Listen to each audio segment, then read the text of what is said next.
Chinese President and Premier.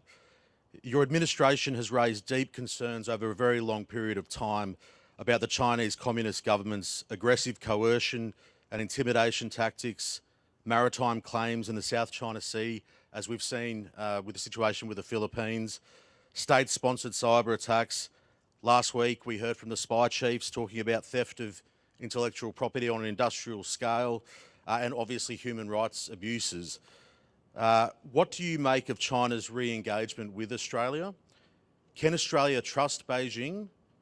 And can Australia do business with China?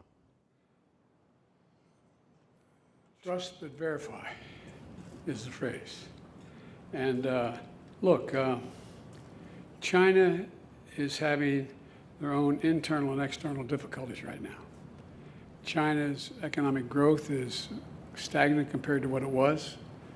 China has engaged in activities that Russia and many other activities that others have engaged in terms of intimidation and dealing with other countries. But the fact is that I have met with Xi Jinping more than any other world leader has. I've had over 68 hours of private meetings, just he and I with simultaneous interpreters, starting back when I was vice president, because it wasn't appropriate for a president of the United States to be meeting with the vice president. So I traveled 17,000 miles with him.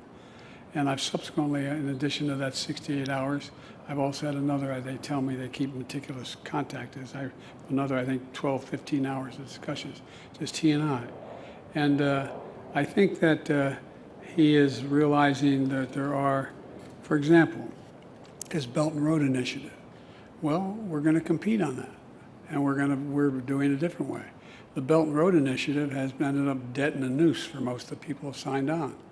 We are working with our G7 partners to provide infrastructure for the very nations that he's trying to deal with. We want to, for example, at the G20, we were able to act on a proposal I had to build a railroad all the way from Riyadh, all the way through the Middle East, Saudi Arabia, Israel, up through Greece, and then across not the railroad, but pipeline across the Mediterranean up into Europe.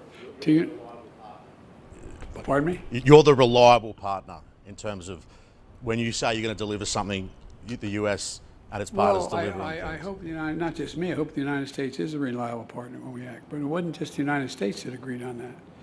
Because look, even to this day, when my discussions with the Saudis, the Crown Prince, was he wants to see a reconciliation take place. It's overwhelmingly in his interest. It's in Saudi's interest. It's the idea that you'd have the nations of the Middle East cooperating economically and politically changes the dynamic significantly. And so I just think that it is it's something that it's in everyone's interest, including long-term in China's interest. Prime Minister as well. Have you had a chance to speak to Benjamin Netanyahu? I know there's been efforts made.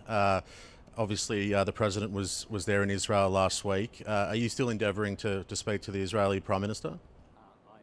I am.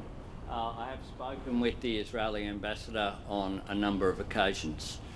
We continue to, though we understand that obviously Mr. Netanyahu has pressures on, which at the top of the list is not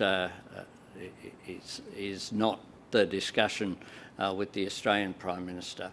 We understand the pressures which are there, but we have a request for a call-in. Thank you. Thank you.